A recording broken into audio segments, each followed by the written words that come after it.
back to another episode of the Intentional Iron Podcast. Today, I will be joined by a great guest in the Ron Partlow. Ron, how are you doing today, sir? I'm doing great. It's good to be on. I heard your show is fun. Yeah, I had on one of the other three amigos, Dusty, about, I guess, like 2 or 3 months ago now. And then I had Scott Stevens. Scott Stevens was my first guest, so I need to get... Oh, yeah. I have to get get Scott on McNally next. I got to get the last one of the three amigos to complete the... Scott McNally is by far the most interesting of the three of us. Really? Really? Dusty and I joke about that. Yeah, I want to talk. I want to talk to him more on like the content creation side. Not that he's a content creator. I don't want him to. I don't want him to get that vibe. But just no. He's more the production. Scott has this sort of multi-layered life. He just knows a lot of stuff. He'll just tell you stuff. Oh yeah, when you're doing this, I'm like, oh, you did that. Like he's cool. He's worldly. Heck yeah, awesome. So yeah, the real main purpose with this, and I may have went over like text to do this or whatever, is just like bringing more light to people of your kind, to kind of give the younger generations of people to actually look up to that have done the thing and have done the work and actually have gotten the results, instead of looking up to people that have not done that. And I'm sure that you ran into. So give me what I want to go into first is give me a little bit of your upbringing, whether it be with bodybuilding or just kind of what brought you. Your upbringing, essentially, just like I was a farm kid. I grew up on a farm, so we had like 2,000 acres of grain. We had a giant grain farm. Pretty sizable up in northern Alberta. So I grew up with really, really brutally cold Canadian winters and that whole sort of lifestyle. Great summers, brutal winters. You know what I mean? So. Yeah, pretty blue collar, I guess. The whole bodybuilding thing happened. Obviously I was watching pro wrestling as a kid, and like it was like the Hulk Hogan era, and like that sort of stuff. Ultimate Warrior came along, and as a kid in that era, you're watching all of Arnold's movies. You're watching Commando and Predator, and so it's just muscles are they're like a rare thing, but it's super cool. Right. You know what I mean? Sort of culturally. Yeah. And so that's where I grew up. So I eventually saw the movie Conan, the first Conan that Arnold did when I was 13. And I said to my dad, because we were watching a late show, the movie was on, and I said, I want to look like that. And my dad said, that would take you 10 years. You'd have to get started right away. He must be 240 pounds. It'd probably take you 10 years. So I literally started training like right after that. I was like, okay. So I just started working out. Yeah, and that's how it all began. So I've just been training my whole life. And I like to think that, whatever. I like to think my generation, it was definitely, I saw the golden age of modern bodybuilding. You know what I mean? You can say Arnold's era was maybe the golden days or something, but the true golden age of bodybuilding was that sort of 88 to 98. It was just a crazy time. And, I started training in 90, so I sort of caught the end of Haney's phase and the whole transition to Dorian and that whole magical time. It was just a crazy time. And then, of course, the transition from Dorian to Ronnie, I was in up to here by that point, Yeah. And so we saw that whole really, really cool time. And it's not that it was a better time. It was just unique. It was also unique for a lot of other ways. Yeah. It was groundbreaking. It was such a ridiculous freak show. It was getting out of hand. It was kind of all the stuff that made it so wild. So it was just, a lot of good memories of that. And we tell a lot of old stories on the show and stuff like that. But, it's life through the lens of bodybuilders. That's basically what our show is, Yeah. What did you say the last couple of seconds? I think I disconnected. Oh, I just said, basically our show is life through the lens of a bodybuilder. Yeah. Right? That's basically, it's just our point of view of everything, and that's what that kind of comes to. Yeah. Yeah. A little bit on your upbringing, too. I know that you played football, right? You played high school football? Yeah, as a You're linebacker. Yeah. Yeah. We played Canadian football, Yeah. which is like got slightly different rules, right, than like NFL, but it's the same game essentially. So I didn't know yeah, that. you know, yeah, just a few different rules. So, but yeah, I mean, high school football was awesome, man. I loved hitting. I loved being a linebacker. You know, I loved sacking the quarterback. I loved getting an interception. I loved, Yeah. you know, all the fun shit, creaming a tight end coming across the middle, running like this. Yeah. And just fucking crank them, you know, like it was good memories of football. And I played Was guard your- as well. Oh, So, linebacker and guard. That's a combo. Was your high school team pretty good, or were y'all? yeah, I was lucky. Fuck yeah. Basically, in our league, we were the only tier 1 school, which has over 1,000 kids. So in our league, we were the biggest school. So we had like a really good team. So Yeah, I got that to makes win sense. a championship and Oh, all that awesome. stuff. Oh, yeah. And then, you know, we did pretty good on the kind of provincial level too. We'd go like after our league was over with, you'd go like compete at provincials and stuff. And we had pretty good runs. But yeah, I got to win like a league championship with my team and stuff. It was a lot of fun. Yeah. Hell yeah, that's awesome. I wanted to bring that up because I also played high school football, but I was not fortunate enough to be a part of a good team. Like we were always like we weren't bad, we weren't like the worst, but we also were not the best. We really just were right.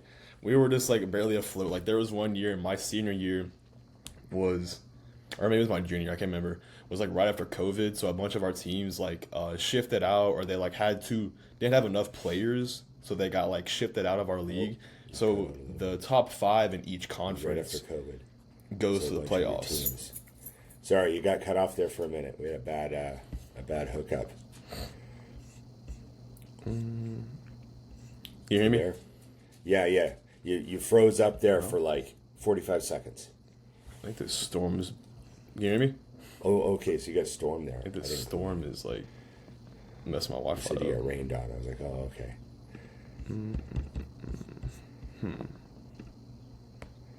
Yeah, you're pretty frozen. Well, Sometimes when we have problems on the show, I leave and come back in as well. So maybe I'll do that. I'll leave and come back in.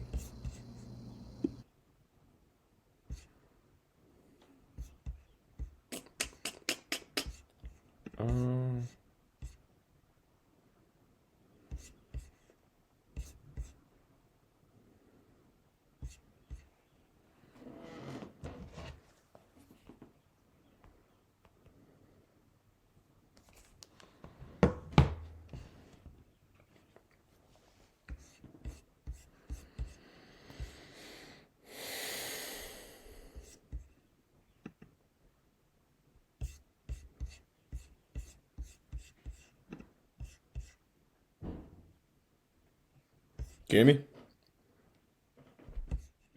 All right. Yeah, sweet. we use this program too. So sometimes we just all leave and come back, and it's fine. Okay, gotcha. Yeah. So where I was talking about was like my senior or junior year, like half the teams went to 8-man, so the top 5 goes to the playoffs. So we only had to beat one conference team to go to the playoffs. So it was like Right. we beat the team that has been 0-10 for the past 20 years, and we went to the playoffs. But then we got to the playoffs. My playoff game was 5.5 hours away, and then we lost like 42-0. So that was my like high school. That's like my whole high school experience. And like for football in a nutshell was that senior year was like we went to the playoffs, traveled 5 hours away, and got creamed. But it's just I wanted to bring up your football experience because I played linebacker too. Yeah. I played linebacker. Funny enough, I was like an obese fat kid growing up, but I played quarterback, which was comedical to like comedy. I was like a fat quarterback, but I had an arm on me. Oh, that's so funny. I had an arm on me. Like I could throw, but going into my sophomore year, You were like Phil Rivers this year. yeah, exactly. And my coach was like, I think you need to look into new positions, and I was like, yeah, you're probably right. So that's when my like whole weight loss and bodybuilding journey kind of started. And then I lost my weight. I switched to linebacker, played linebacker, got my starting position or whatever. I played like we had like a linebacker position. It's called like the shark, I think that we called it. It's like you have the defensive line, like the guy that plays kind of out here. He'll guard receivers sometimes. So I lost weight, got that position. I loved it, and then I got to my senior year. You were playing like edge, right? Isn't that Yeah, like an edge? Basically, yeah. Yeah. And then my senior year, Outside our linebacker, first, we used to call yeah, him. our first game, our defensive end got hurt, so they put me at D end, and I did okay. So they're like, okay, maybe you could play there. And then they gave my position away to someone else. And then the whole season, my whole senior year, I was just getting pancaked by big kids because I was not. So you played end. Yeah. Yeah. Yeah, Okay. so they stuck me at DN because I had one good game against the worst team in the conference. And then the rest of the year, I'm just getting pancaked and getting nuts in my face. And You're making me laugh. Dude, yeah, it's just, I don't know. But that was my football experience. I love football. I love the experience and everything and what it taught me. But, like, my senior year was a shit show. I don't think this is on my end because I did a speed test. Yeah, it's storming here. It keeps like popping in and out. Yeah. Huh. Well, I'll try to just be as uninterrupted as I can, so you don't have to edit a bunch of stuff. I know Scott gets frustrated. With Riverside, it's cool though because I could like be like make me like the episode or whatever, and then it'll cut out the crappy parts. So it's kind of nice. But pivoting from there, I wanted to head on. Think big bodybuilding, the podcast, and all that. So, I know that you and Dusty had a connection through Mutant, I believe. But how did that all like come about? Because I've listened to y'all's podcast for like 2 or 3 years now, but I never either. I'm sure y'all have talked about it. I just don't have a good memory. But how did that all come about? Yeah. So I've been in podcasting since 2008. So we were doing Canadian bodybuilding radio. A friend of mine. My buddy Steve and I were doing a Canadian podcast, but this was like before podcasts. Like it wasn't like how it is now, you know. And like I was making it with GarageBand and then uploading it onto like a website. You know what I mean? Like it was just different. And so we did that for like 100 episodes, and that was a lot of fun. And I just enjoyed it. So then after that was over with, Matt Meinrod, who was a friend of mine, he passed away a couple years ago here, within the last couple of years. But he was a really good friend of mine, and he was one of kind of like the, he wasn't an owner, but he was like one of the founding Redcon guys.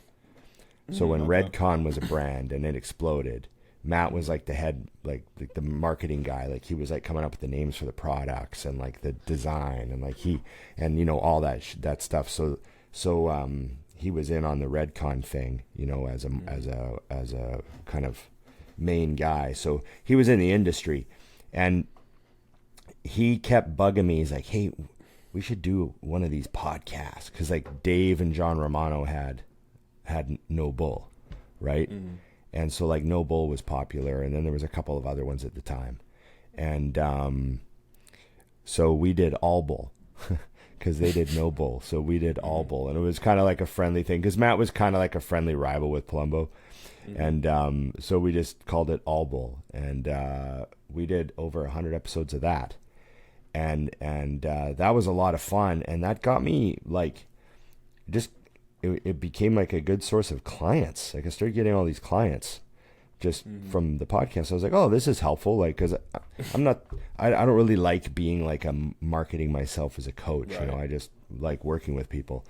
So, I just started getting these really great clientele who like would come through the podcast, and they were like the perfect type of people for me to work with. And it's just a lot of fun. And, so that was kind of also became like a thing. I'm like, oh, when I have a podcast that like just good for everything.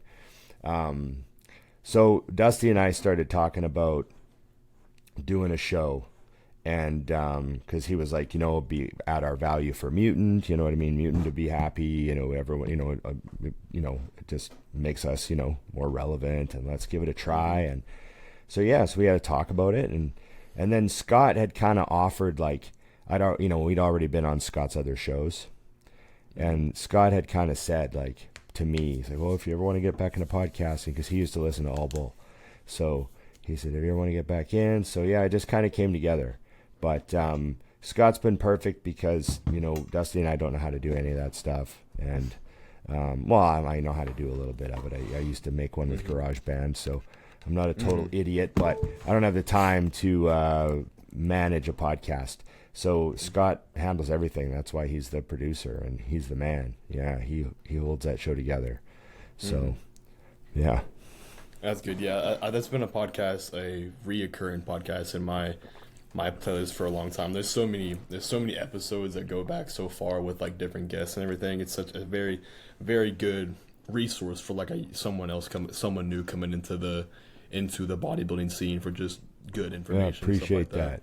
We really appreciate that people listen to the show because like you know, no matter what, the best part is that people somehow think the show helps them, which is just the best part. Like, we can't believe it. Like, it's just so funny when we get these great emails from people or messages from people, like, you know, all sorts of whatever that means, help, all sorts of different types of help. Like, some people are like, you know, I listened to you guys nonstop when I had my surgery, like that sort of stuff. So like getting through tough times sort of examples.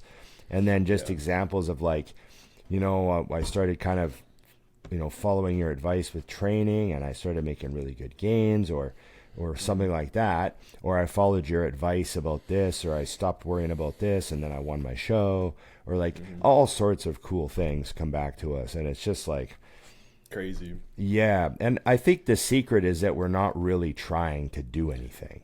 That's what I was fixing to say, is the way that y'all present info and advice is very like easy to digest and it makes sense. Like, you don't like have to, I'm not knocking Scott Stevenson, but you're not like Scott Stevenson explaining it. You're just like, hey, do this because of this, and then like, look what I got from this, and it's like, oh, that makes sense. You know what I mean? Yeah. Yeah, and you know, I don't know if someone asked me once, like, what do you think is your best contribution? Like, what do you? And I was like, that's an interesting question. But I think I mainly I mainly try to emphasize to people that there are certain things that are 99% of it all. Mm-hmm. And like, you really got to get good at those things. And you're worrying about all this other stuff and you're not, you know what I mean? Mm-hmm. Yes, it's like, you know, the metaphor of just mastering the basics. Like, there's a bunch of stuff you need to be really, really, really good at, and it'll take care of so many other things. So, yeah, that's like with any endeavor you get into. Like, you start off and you really like overstep the basics, whether it be like with me, like with starting a business, like starting coaching and social media and stuff. Like, just a year ago, there were so many things that I was like, this is the reason I'm not successful, and these are the things I need to work on. And looking back now, I'm like, that has nothing to do with any of this, like, at all. Like, a quote that I like keep referring back to with bodybuilding and like mastering the basics is what Justin Harris did on a podcast, I guess a couple weeks back. He was like, it's just meat, rice, testosterone, and a training program that you like and enjoy, and that's like 90% of it. Yeah. Like, yeah. I saw a clip where he said, if you pick any workout you enjoy doing and train pretty hard and stuff your mouth with meat and rice every 3 hours for 10 years, you should have 90%, 95% of this. Yeah, and then covered. What the issue with like my generation, I feel like, is, and like the younger generation, whether it be my age or not, it's that 10% is what they think is like their ticket to whatever. When it's like, just get really comfortable and okay with the 90% that is very simple. It's like meat and rice every 3 hours and a good training program. It doesn't take a genius to figure out. It doesn't take much. No. But people that are like newer, and it's just kind of how, like I said, when you start something, you think that like the whole the peptides, the this, the that, that's the thing, when it's like, it's really not, you know. It's a lot more simple when you just worry about the simple things, you know. Yeah, like I tell a lot of people, if you're like learning how to ski, like you're a complete beginner, and you go to the hill, you'll probably be okay with a good pair of $500 skis. You'll be totally fine. They're more ski than you'll ever need. You don't need the $3,000 skis. You're not going to notice the difference. You're not going to be able to tell the difference, right? Exactly. So that's like just, you know, sort of a little idea for people who have a hard time with like not letting go of all the little minutia that's around them. Yeah, I think that the only people not that it doesn't all add up, I get it, but yeah. Right, yeah. It does. I get that aspect too. Like, I was the same person when I first started. Like, I thought that all these like random supplements at Walmart were gonna make me an Olympian and this and that. But it's like, I think the only time that you'll notice a true difference with things like that is if you've been doing this for like 20 years and you've already exhausted every other easy option. And then if you're like one of those guys that you have everything with your diet, training, PEDs are all just like in line, those little 1% movers probably mean something, because there's probably money on the line as far as like winning shows. Right. But it's right, like certain it's like levels. it's like for the beginner, it's like, dude, like all that stuff it's what I try and tell people a lot, is like a lot of the advice that you're going to get on social media, whether it be for bodybuilding, business, finance, relationships, anything, is going to be like the big what can grab your attention. And it's like for so many people that it doesn't apply to you. Like, I try and tell people, this is like a perspective I give myself, is like, like TSA at the airport.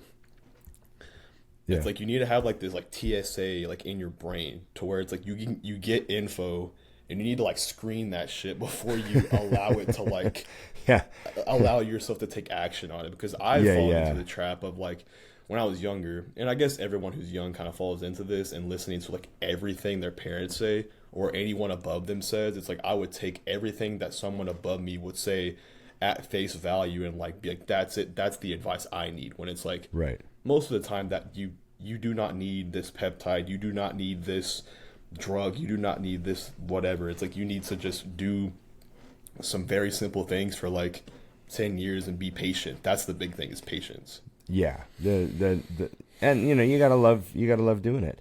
Like, you gotta love training. You gotta love being in the gym and training.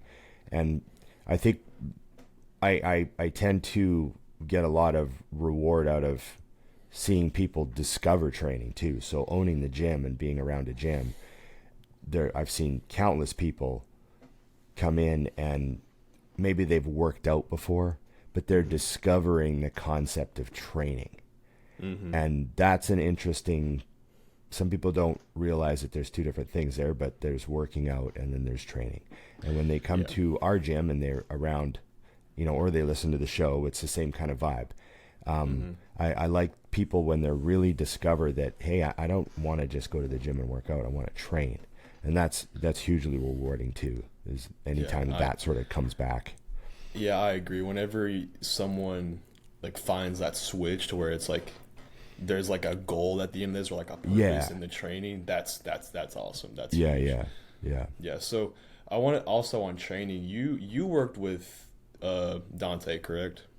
I never worked with Dante. Dante's like done things for me and helped me out, but I never like worked with him like as a client or like as a coach or anything. He helped me with like blood work a few times. I was trying to optimize some stuff, and now I've just been following his advice basically that he gives me for the last 5-6 years, I guess. And I don't know how long Dante and I have been chatting, but a lot more than that. But I think I've been kind of really following his stuff since I was like in my late 40s. I thought, I should really start like, maybe I should ask Dante about this, And I'm 50 now, so it gives you just, I've been following his stuff for a while now, and my blood work is the best it's ever been. Like, awesome. Like my blood work is mint, so it looks fantastic. So, really happy about that. But yeah, he's done some cool stuff. I wish Dante would be more open to something like social media wise. Like, I know he's not. Like, my favorite things is when he'll make like a post and then he'll have like 5 book long comments below it. Right. It's like if he would make like a you know how JP has his forum. If he would make something like that, he would make bank. Like I know he would. I know. The problem with Dante is he's so good at making money. He just doesn't need to like make money any other. Like, he's just he's so good at it already. He's just like, I'm busy. Like, he doesn't need to do anything that he doesn't want to do. When he goes through the trouble of typing those posts, he really wanted to do that because he doesn't have to do anything. That's so awesome. That's so awesome. He doesn't coach anyone anymore, does he? I'm not sure. I'm not sure if he like coaches people. It wouldn't surprise me if he was ghost coaching like multiple people and they were just not saying they had a coach. That's not his style. That makes sense. I'm sure he just like passes on advice. Yeah, I'm sure he just passes on advice to like everybody, and it's like he's not coaching them, but he's giving people results just by like back of the head knowledge that he has, you know. Yeah, he does a lot for people. He sends me stuff like he's always very top secret. Like he'll block out. Like I never know anything about anything's, but he'll send me the odd thing like, look at this stack. Look at this crazy stack this guy's on, and he's wondering why, you know, he's got a really bad blood work. I'm like, holy shit. So I've seen examples of, you know, things that are just like people need his help. He needs to be out there. He's helped a lot of people, man. Yeah, for sure. Yeah. So speaking on coaches, I know you've worked with a couple of pretty high name coaches. So what are the coaches that you've worked with, and like the experience that you've had with those as well, and any advice that you have to someone looking to get into the bodybuilding space and like wanting to coach, and some things that they should, you know, keep in mind when picking a coach. What coach? Well, coaches I have. I mean, I'll list. These are all the people that I worked with as like a coach. I worked with Brian Logue and his wife Donna for my first Alberta championship, which was my third show. They were my first coaches, and I worked with them that year, and then I worked with them the following year for nationals. So 2 years I worked with them, and they were like real old school, like super low carbs, and but they got me peeled, and I won a championship with them. Brian Logue helped me win the Albertas, and then I worked with Scott Abel, who is a Canadian coach that a lot of 90s people will remember the name. 2000s people will remember Scott's name.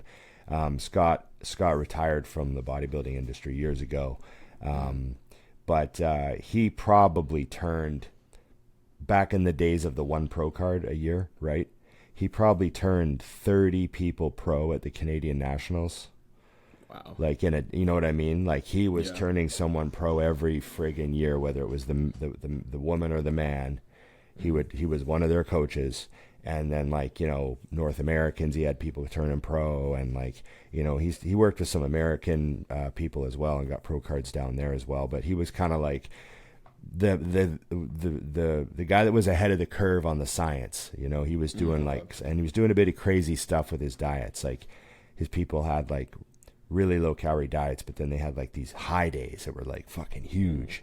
And people heard legends of like Scott Abel's cheat days and stuff like that, and then he had me do an interval cardio this was in 2004, so he was way ahead of his time. He had me doing hit cardio on the bike, sprints on the bike in 2004, and Ben Pekulski didn't start talking about bike sprints until like 2009, 10. So Scott was way ahead of the curve on that. And it was really interesting. I worked with Scott for 4 years, and I won a national championship with him, and learned a lot from Scott. A lot of stuff I still do. I'd say like 80% of the stuff I still follow, like as like rules, because that's just how it is. That's just scientifically how it is. A lot of that stuff comes from my Scott Abel era. Good. He really he was good. And then I worked with Chad Nichols for 1 year, and this was in 2009. So he'd already had Ronnie, the whole Ronnie era had already happened. And I'd known Chad for years, since the early 2000s, because of the message boards and seeing him at the Olympia back when he was working with Ronnie. Like I was talking to Chad, way back when he was in those days. So I remember, I remember I saw Chad the morning of the 2003 Olympia, and I just said, "Hey, how's Ronnie looking?" And he goes, "Oh man, I was just in his room. He's 287." He said, "It's insane." And remember, the year before, Ronnie was like 245. And so I remember I went to my seat and I told my buddy, I'm like, I just saw Chad. He said, Ronnie's 287. And this was way before everyone knew. Like, this was not now. Like, everyone would have known he was 287 because someone would have posted it. But, like, no one had heard that. Everyone, like, I couldn't believe that he was 287. Like, I was like, what? Because, like, it was a different era, right? We weren't getting information, like, beforehand. You had to, like, you saw him come out on stage and you were like, what the fuck? Like, he was, so I knew Chad back then, so he was always really cool. And then finally in 2009, I said, hey man, would you help me? I want to change things up and I want to just like see what you're doing. And Chad was like, let's go. And the heaviest I'd ever been was 320, and Chad got me to 333 that year. Wow. And he said, we're just going to get you really big, man. He's like, you just got to get really big. You're a huge guy. You just have to get huge. Just do it once. Get fucking huge. See how much tissue you can put on. And so that was definitely the biggest and strongest I ever got, was working with Chad. Some of the weights I moved back then, you know, like compared to what I normally did and stuff like that. And I competed that year. I got a really close fucking second by one vote. I didn't win my pro cards, so that was tough. Yeah. And that was, man, what a crazy food bill that year was. Chad had me eat. Holy shit, I ate a lot of food. I couldn't believe. Like nowadays, that would cost you like a lot of money to eat like that. So now I'd known Chris Aceto for many years also at this point, because I would always see Chris Aceto at the Canadas every year, because Chris used to work with a couple of guys from Quebec. And you know, Chris works with like a lot of Arab guys, right? And a lot of those dudes, so, and a lot of Persians, and like he's worked with a lot of guys. And so he was working with these dudes from Montreal, and they were awesome bodybuilders, and they would always show up at Canada's, like, you know, top 3 placing in the men's heavyweight all the time and stuff like that. And so Chris was coming to the Canadas every year, and I'd always see him. I'd be like, oh man, hey, I was with Chris Aceto. Like, that's how I met him, right? And so we were like, we'd chatted a lot by this point, and I asked him, hey, would you help me? I just did a year and a half with Chad, and it was like wild, but I don't know if I want to do that again. I was like, I don't think I want to like get that heavy again, and like I want to just take a different approach. And so that's why I started with Aceto. It was 2010, and I worked with Chris until 2015 when I got my pro card finally, and did a bunch of shows with him, a bunch of great North Americans and a bunch of Canadas, and had a great run with Chris. He was awesome. He was like completely different. I mean, him and Chad weren't that far apart with how they do things, but as far as like interaction wise, but you know, Chris is just using the Force. You know, you see Star Wars where like Luke turns off his targeting computer and just uses the Force. That's Chris. So. I've always liked Chris's approach to things, on how he keeps it very, very simple. And I think that's lost with our, like, the new generation of coaches. I think there are some that still use that sort of like simplistic approach, but I think that is why all of his athletes do so well, is that he's not overcomplicating stuff. He's not like the stress level of every one of Chris's clients is probably very low, because he's not like giving them all these crazy whatevers or anything like that. He's very good at that like stress modulation, I guess you could call it. Yeah, he told me he doesn't like to interfere with people's like when you start trying to just disrupt everything, like, oh, take your vitamins at a different time, and like just all these things. He said he just doesn't want to be involved in the noise in their head. Yeah. So like he just lets them continue to do a lot of things. You know what I mean? Oh, is that what you normally do? Okay. Like, you know what I mean? Like, he just worries about like your food. He just worries about what you're eating, and getting you really, really, really lean. And you gotta like suffer, and you gotta, Chris isn't afraid to. Oh man, he'll 25 carb you. He'll do it. He'll do it. Oh yeah, he'll do it. Yeah. He'll do it if he has to.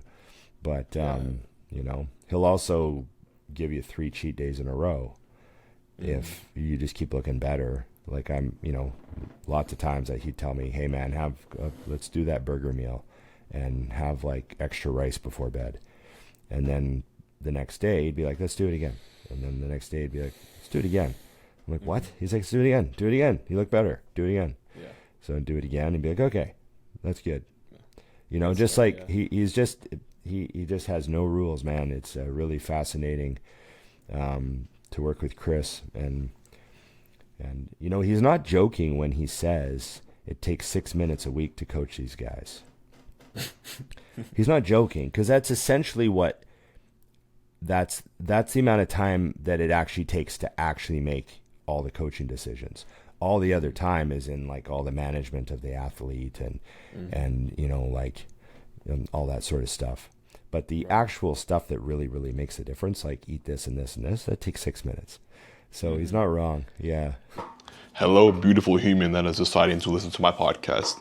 First of all, I want to thank you for tuning into the podcast. It means so much to me that you guys are listening to all these yip yaps with me, with my guests, with myself, talking about all things health, bodybuilding, and everything else. So first of all, I want to thank you for that. The second thing I want to bring to your attention is that 89.5% of you guys that listen to the podcast, watch the videos, and all that kind of stuff are not subscribed. So if you could do me one favor, one tiny little favor, if you could hit that sub button, hit the like button, hit the notification bell, that would be more to me than you guys realize.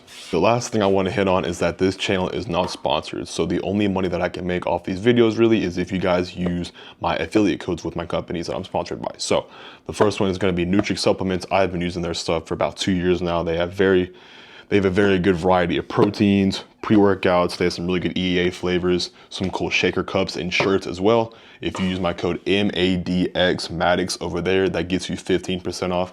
I am also sponsored by Biomiss Labs for any of your peptide needs. This is my little bottle of SLU that I use every morning. My code over there is going to be Maddox, just like my name, MADDOX. That gets you 20% off. If you guys would like to further support me, you can use my code over there, and that would mean more to me than you guys understand. But with all that yip yapping, let's get back to the episode. Yeah, especially when you have as much knowledge as he does, it's just, and he's done it for so long. It's like, this is just like, it's just clockwork, and it's like, this takes very little time to make that decision. But like you said, it's the management of everything else that takes up all the other time, you know. That makes sense. Yeah. That makes sense. So when it comes to like nowadays, you know, they say that, you know, like the coaching market is like saturated or whatever. Yeah. What are some tips that you would give someone trying to find a coach? Because I do think it's important for a younger competitor to have a coach to guide them in the right direction. I'm not saying you need a coach forever. I do think that it's also smart from like your own knowledge perspective, but just to kind of see different approaches to go like on your own at some point and just like experiment with different foods, different training, different PEDs, whatever. Yeah. But what's some this like easy, actionable advice that you would give to someone trying to look for a coach in 2026?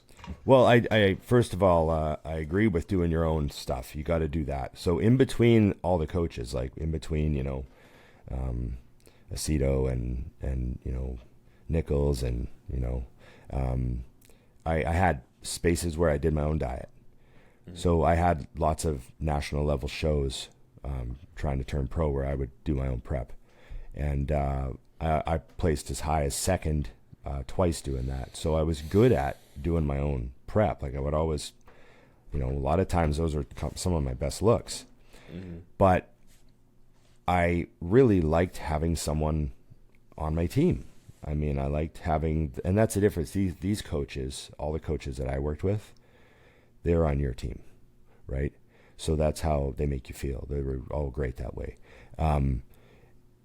But you know, it's, you feel like, well, is your offense better if you have an offensive coordinator or if you just let the quarterback run the offense? Well, you could still maybe win, but maybe you'd be better if you had an offensive coordinator, right? You know what I mean? So, so that sort of thing. Like, I want to work with someone who's got a lot of experience in case I run into a problem. I think a lot of times people hire coaches to like solve their problems, but a coach is really largely at the bodybuilding level. He's there to help you if you run into a problem. You're hiring someone to be on your team. It's like when a ship has a plumber and electrician and on board at all times, even if there's nothing to do, because there might be something to do. Right. That makes sense. Yeah. So that's also another reason to have a coach at this level. Is it's not just so they can run your life. That's not the reason you have them. You have them on your team. They're on retainer. Mm-hmm. They're here. Like, I have to make progress every single week. I got a timeline. And if we run into some problems, I want an expert who cares, who's invested. And so that's kind of how I see it. But nowadays, I guess, I mean, I'm not going to tell people what they should want. You know what I mean? Right. Like, this is what you should want in a coach. It's like, some people just kind of want a cheerleader. Yeah, some people just kind of want to like have a good experience. Some people really want to belong to a team. Mm-hmm. Some people really, really want that group feeling, belonging. Right. And some coaches really provide that with how they, structure their businesses. So people are going to want different things, but I think, I think you got to get someone who is obviously has done this stuff themselves. So were they a good bodybuilder? They don't have to have won stuff, because that's a lot of genetic structure and things that you can't control. So you also look at like, were they coming in shredded and like, were they doing, are they known for being in condition? Or are they known for being good competitors? Like, what did my coach do? And again, they don't have to have won anything, because bodybuilding has so many variables. But you just have to have, done the thing. And understand what it's like, because it's so easy to tell people to have no carbs, but to like live that experience of like living your life and being like a responsible adult that has things to do and having no carbs. Like, I want you to understand what it's like before you're going to tell people to do it. So that's just my thing with that. That's a great point. Yeah. And I don't have people do anything I didn't do or wasn't willing to do. Yeah, that's a great point. And it's kind of, you saying that made me think of the point where people are like, AI is going to replace coaching. And it's like, I don't think that, because if you have a human coach that has gone through the 25 grams of carbs and 2 hours of cardio, there's like a connection there. And if an AI tells you, it can give you the perfect plan and whatever, the perfect training, diet, timeline, PEDs, whatever, but if you don't have that like connection there, you're not going to listen. Like, my first prep, or my last two preps, I guess, I was coached by Justin Wyatt, and so like, I know he's done the thing, right? Yeah. So like, listening to him, and like, you have an aspect when you have a coach like that has walked the walk, done the thing, whatever. You have like a want to like impress them and please them. You put them kind of on like a pedestal, or I think you should. And if you have like an AI, a computer telling you what to do, you're not going to care. You're not going to have this like connection that you want to like impress them, because all it is, it's giving you the whatever. So it's like, whenever, ChatGPT says to do 2 hours of cardio, up your clean, and do whatever, it's like, you're going to be like, no, I'm not going to do that. But if you have someone like yourself, or someone that's of high regard, that's done the thing, you're going to want to impress them. This is kind of like human nature, Yeah. You also want to, if let's say you're probably paying them, or at least there's some kind of exchange. So you don't want to like waste your efforts of earning the money to pay them. You're like, well, I'm paying this guy. So there's that sort of accountability, angle that comes in too. So that's a good point. Yeah. I mean, you're right. AI can give you all the info, but do you feel beholden to actually, listen? So yeah, seriously. Yeah. If an AI coach told me to like do what Justin had told me to do my first prep, I'd be like, I don't think I am. I don't think I am. But right. Like, let me check with Google. Yeah, that's funny. Yeah, and you got next thing you know, you got two coaches. Yeah, seriously. Yeah, speaking on first preps, was your first prep for like your first shows natural? It's your first couple shows? Yeah, so I did a show when I was 17, and I did that show Natty.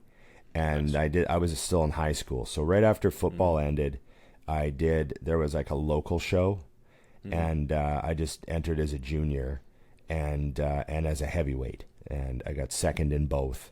And there was this 21-year-old guy who came in and won heavyweight and junior. So he was clearly not natural. So I was like, oh yeah, you're like a bodybuilder. Yeah. And it wasn't like a natural show, but it was just he just showed up and did it, right? These were the early days. And you know, most of the crowd didn't even realize. They're like, oh, that one guy's really big, you know? Like it was back in those days. Yeah, you wonder why. yeah. And only like half the people were like, oh yeah, that was the reason. So anyways, that was my first show, and so I did that show Natty. And then I was like 202 pounds on stage. I was like 202 on stage, you know? And I was pretty lean. Like my quads were all separated, and I had great abs and everything, like, you know, and I looked like a high school linebacker, you know? There was a judge who was Mr. Canada. He had won the Canadas a couple times as a middleweight. And he was his name was Winston Green. He was like a legend in Canada. Everyone in Canada knew Winston. And he was a judge. And I asked him, I said, hey, like, what'd you think? And he said, oh, you've got good shape, like a real wide shoulders, a really good lat spread. You know, your legs are coming and everything. He said, but, you know, how tall are you? And I said, well, I'm 6'1". And he goes, okay, well, you know, Gary Stridham is 6'1", and he's 230 on stage at the Olympia. So, and I was like, yeah, okay, so I got to be 230. And he's like, yep. And I was like, okay, thank you. And then I just said, okay, well, my next show that I do, I'll make sure I'm 230. So that was how we used to think back then. Right? Yeah. So then I didn't compete. That would have been 1993. And then I went and got huge. And in 1997, I did my first show that I consider like my first show, where I came in as a men's heavyweight. And I was 21 years old and won the heavyweights. And I was 230. So it worked out. Yeah. Nice. Yeah. We have a very similar first show experience, about 17, 18, natural prep. And it was that the show that you had your first coach, you said, pushed you pretty low carbs? No, I just did that myself, just out of a Flex magazine. Yeah. Gotcha. Yeah, literally just like, oh yeah, Lee Haney's contest diet. Let's follow this. That's awesome. Yeah. You know?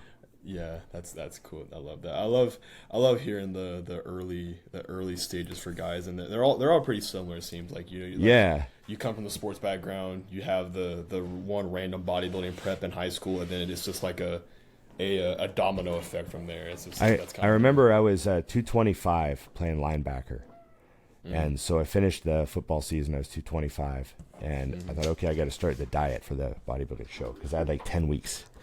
I only had 10 weeks to do it.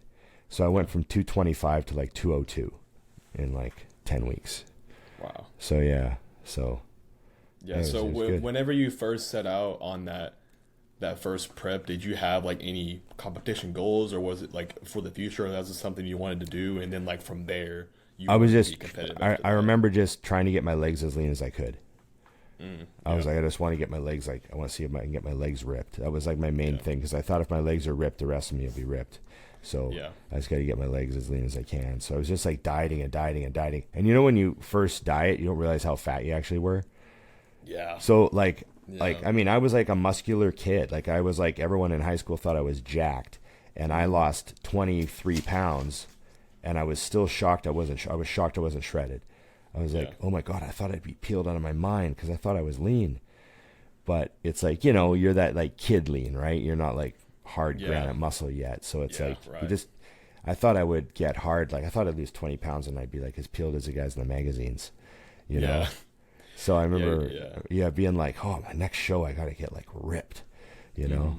So. Yeah, you're losing like, you think you're going to lose 20 pounds, you end up losing like, in 40 or 50, you're like, I don't know where this came from. Like, you know, like, you know, it's it's just crazy, but you learn. So, yeah, both my last preps, I lost over like 50 or 40 to 50 pounds both times. And you know, like my first prep, like I've talked about it about here on here a few times, but I worked at a Mexican restaurant my senior year, and I got down to 950 calories a day. Damn. And it was hell. Like it was bad. But like I had like football going on. I had like a relationship that I was pretty deep into. So like the whole food thing didn't even like play I've never really had like a crazy, not appetite, but like craving for food. So like, it wasn't really a big deal for me. But like there were some days, like my last prep, same approach, about the same calories or whatever. I remember one day I got out of work at Walmart and I was a cart pusher, trying to push carts on that little of food, like for 8 hours in the sun. I remember getting in my truck before a session, and I was on my phone for a little bit, just kind of like chilling, and then I like fell asleep, and I woke up and it was like pitch black outside, and it was like 8 o'clock, and I got off work at 3, and I was like, oh gee, this is not good. I remember that happened. I was like 2 weeks out, and I was like, I don't know if I can do this any longer, dude. But I hit Justin up, and I was like, dude, like, we gotta do something. Like, I'm about to die out here. But it builds your mentality. I think that's the biggest thing that those first few preps will teach like young guys. It's like you don't need to worry about you don't have the muscle to come in full.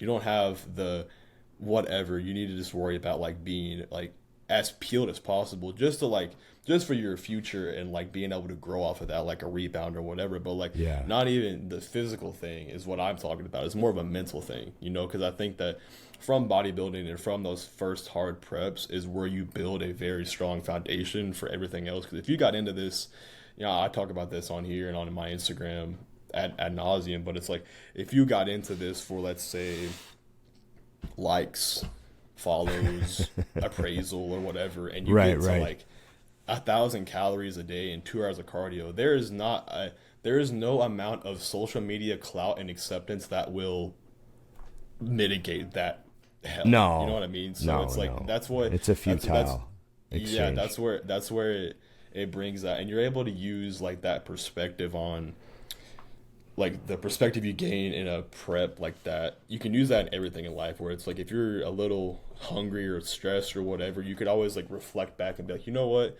I remember that prep and I got through that and I did that.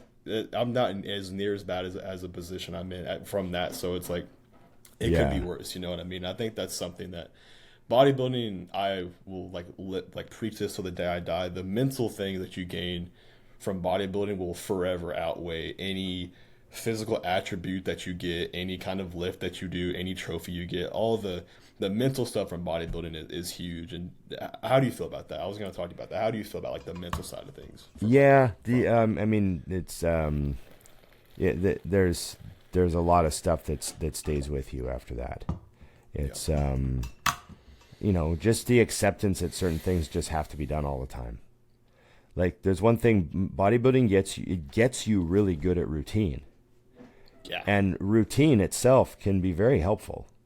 I mean, like, you just think of people that have a good routine, they usually get their bills paid, and they usually don't have bad habits that throw them completely out of whack all the time. And they usually, you know what I mean? Like, if someone's good at their routine, there's reasons why they're good at a routine. They've got it together, you know? And I think bodybuilding can really contribute to that.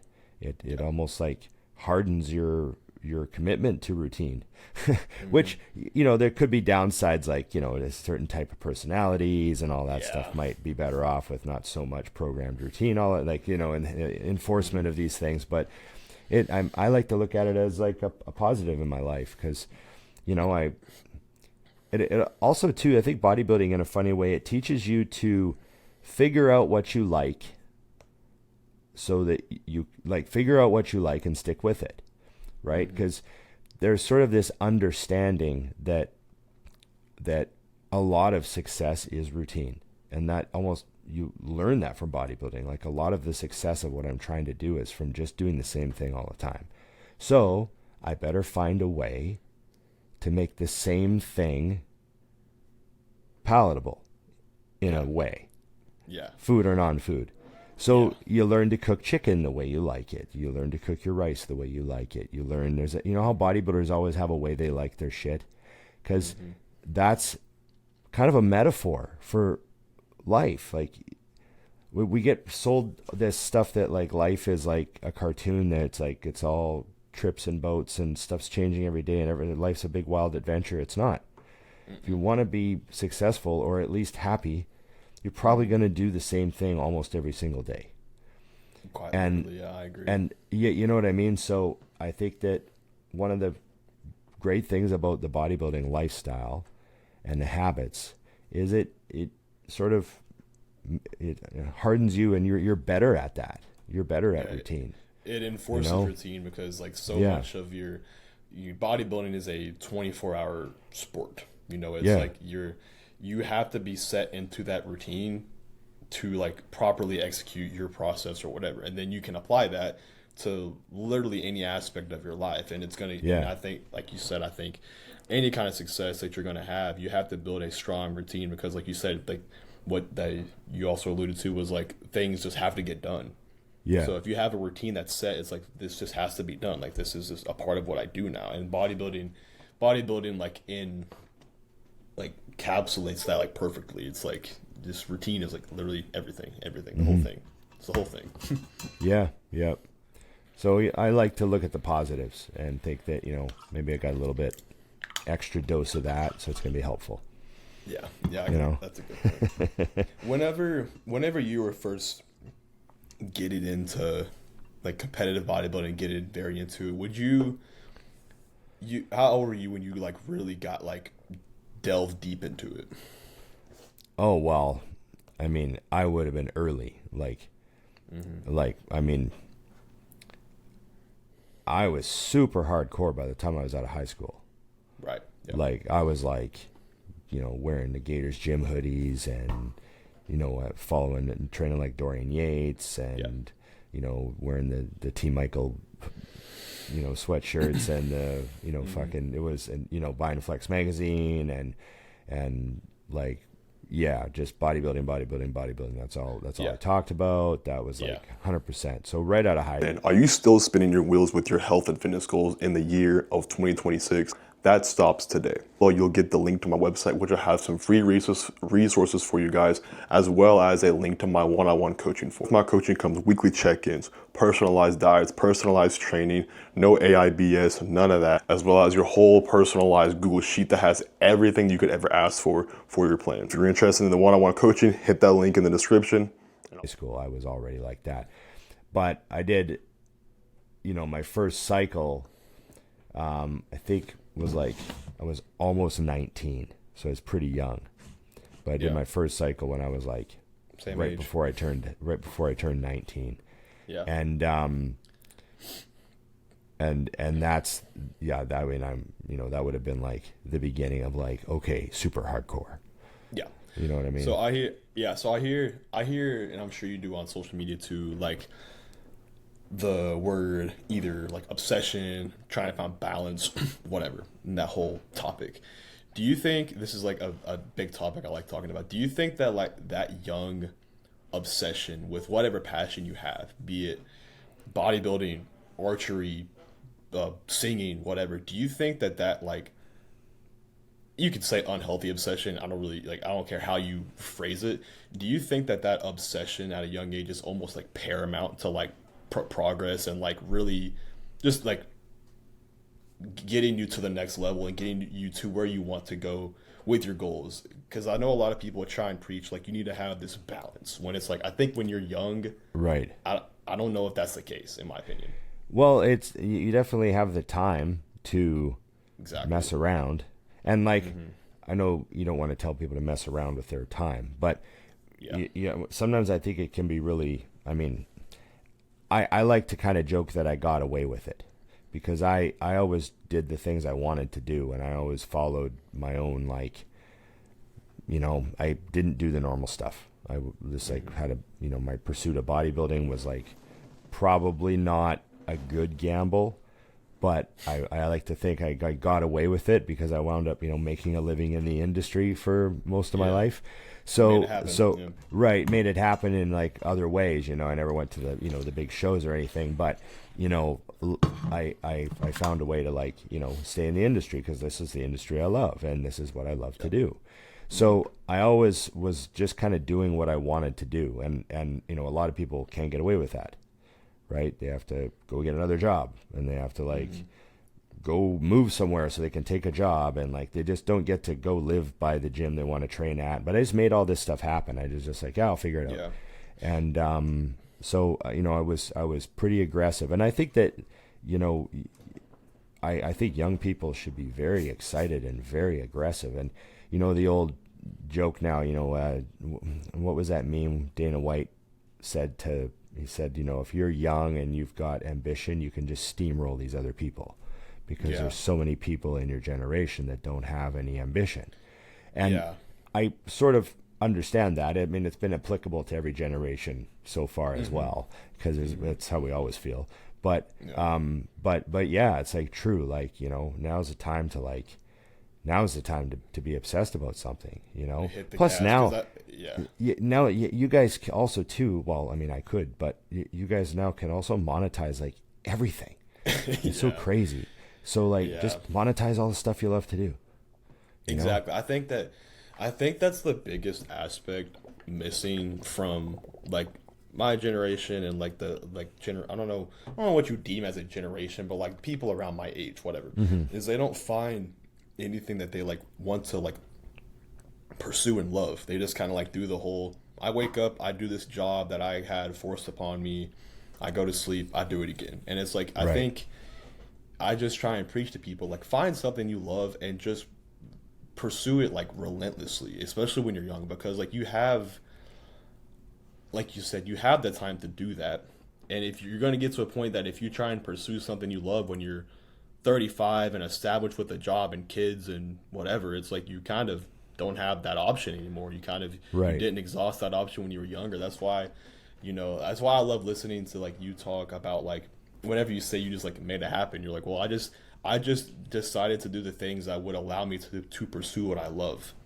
Right. And you accepted what maybe you would have missed out on because you're like, I'm pursuing something I love. And I don't think people can, when you don't have that thing that you're pursuing that you love or whatever, it's like that trade-off that you offer to them. They're like, I don't think I'm going to take that, but they just don't have nothing that they're pursuing. So why would they take that risk or whatever? So yeah, I love your approach, and that's the same way I feel. You know? Yeah, no, man, you gotta go for stuff, and you gotta. Also, one of my favorite quotes was something Brady said. He said, like, he wasn't necessarily confident. He just wasn't worried that he couldn't handle the outcome.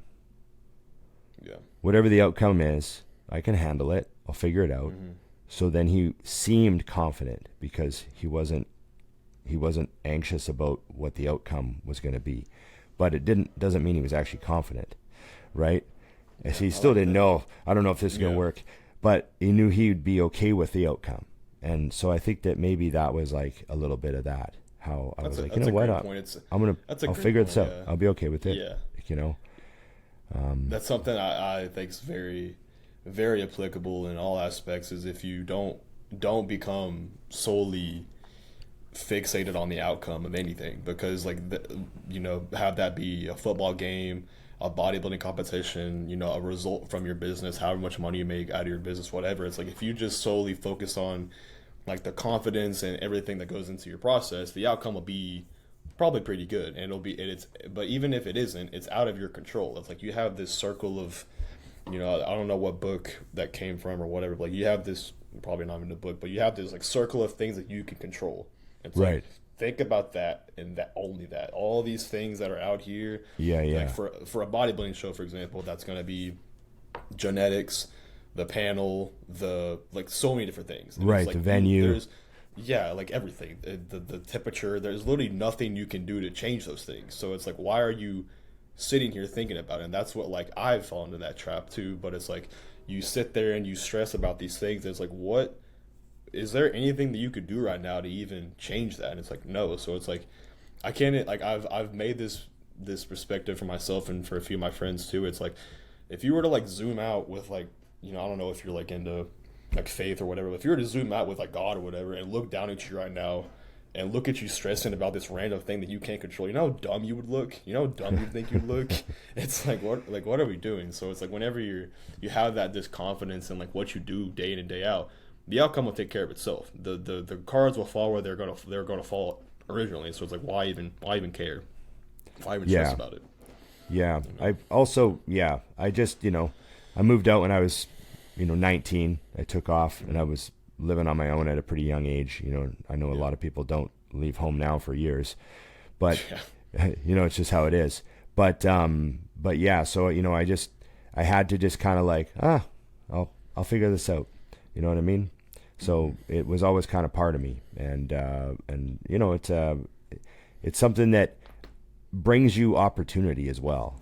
Because when other people see that you're really dedicated, it brings certain people to you. Because those other people will see what you're doing. They're like, oh, I get what that guy's doing.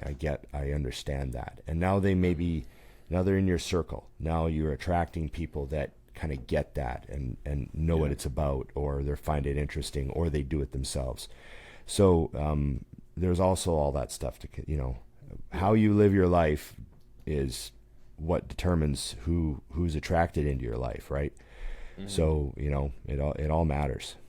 Yeah, I always like thinking like however you live and the way that you act will be the exact thing that you like attract in your life. Like, yes. If you're always thinking negatively, if you're always doing whatever, you're probably going to attract negative thoughts, negative people, whatever. But if you have something you're passionate about, you're working hard every day, not only will that attract the right people to you, but then people will like notice that within you and like maybe give you an opportunity that the person across the street that is sad, moping, doping, whatever, didn't get that same opportunity. Even if they had like maybe a higher skill set than you or more experience, you have a positive attitude, so you're probably going to be more attractive to that person that's given the opportunity or like, whatever. So good point.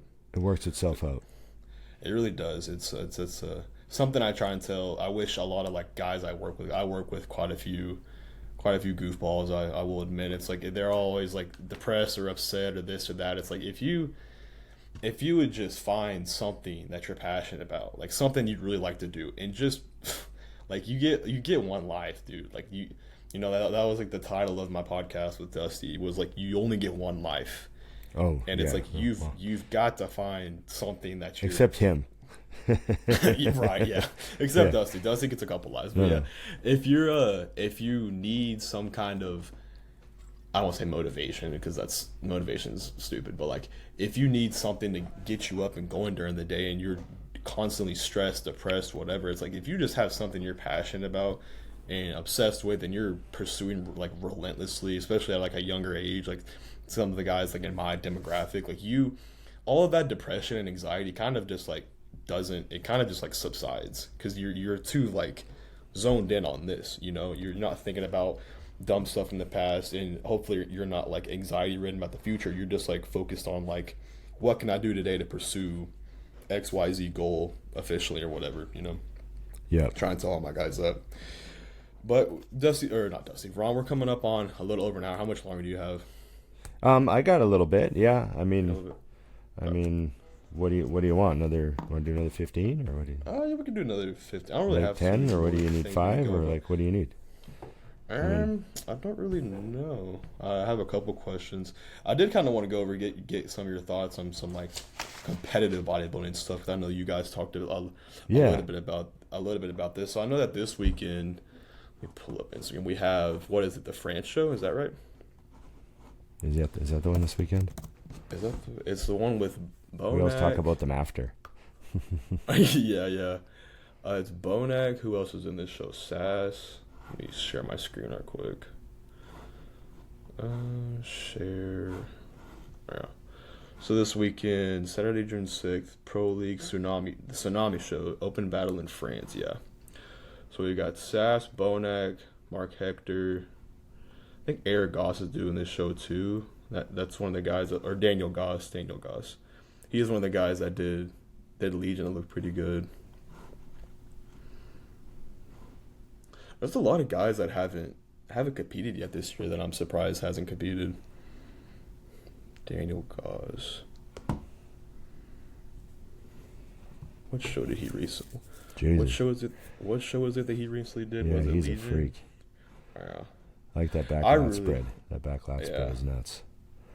That's Yeah. wild. Yeah, the glutes and hams too. He's jacked. Yeah, that's wild. Stacked. I really want to see. I've always loved Bonac as a person, but like just as a physique, I've never been a fan of Bonac's physique, and I would really like to see Sass walk away with this one too. He's been looking crazy. Like the looks he's been. Wow, bringing, Sass is a pretty unique example. Man, he's not many people have what he's got. Yeah, like he seems to be getting better, but Bonac is fresh because Bonac hasn't competed this year, so I could see maybe him coming in maybe like fresher looking. But I think that Sass is one of those guys that just gets better with like every show. So like I wouldn't be surprised if he walks away with this one too. Wild. So we got him, Bonac, and then you also got who is it? Mark Hector. Yeah. I don't really know the rest of these guys by their faces, to be completely honest, but it'll be a good show. I can't remember what other shows are like close coming up. I know we have like that Texas, what else? Tampa and that whole stretch of things happening as well. Like later in a couple weeks or whatever. Well, they That'll got be fun to see. We got the Toronto Pro coming up too. Yeah, that's someone that I'm excited to see. Let me pull him up real quick. Someone else that I'm really excited to see compete soon is Quentin. I think that you guys talked about him a little bit on the podcast. He's looking good. He's still a self-coach, I believe. I think he's still doing his own thing. He's a great guy, man. I want to see him succeed. I want to see him get his call outs. Yeah, I want to see the judges give him the nod. He's yeah, me too. Because he was so. People close don't realize last how year. big he is, man. When he's standing by himself, like that calf in that video, like his side. I know you're just looking and you're like, oh yeah, that's his calf, but you don't realize how big he is. So if you were standing next to him, you'd be like, oh, his calf is the size of my head. Yeah. Like his calf is the size of my head. And it's funny because like in the photos, they just look like calves that are proportional to the rest of him. Yeah. But no, because that's how big your head is. Yeah, quite literally. Yeah, his right? Geez, like he's huge. Ridiculous. Yeah. Yeah, I've listened to Quentin on a few podcasts, and I like his demeanor is really cool. Like I like who he is as a person too. So I want to see his fights. He was so close last year. Like the couple shows that he came close to wasn't those the ones that Urs did that he just came out of the woodworks and won. Is that correct? Yeah, he had a couple of close calls. calls. I can't remember exactly what shows they were, but yeah. And then later in the year, Joe, I want to look at Palacios' recent. Oh yeah. That Texas show. If Nick does, I know there's been like what's the word I'm looking for? There's been rumors that he's going to jump into Texas. I don't know if that's right gonna happen or not. But that having him and Nick side by side, since they're very very similar, would be crazy. That'd be a show.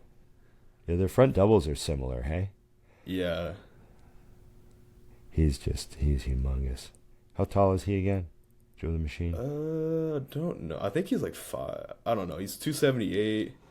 Looks like hell. I don't know. The side leg is just. Yeah, there was one check-in he did where his side leg was just ridiculous. I think it was it this one? Yeah. Side legs the size of my torso, I think. Yeah. And then Nick's recent update was crazy too when he said like lean bulk or something like that. Yeah. I think he's just toying with. Is it this one? Yeah. Lean bulk has begun.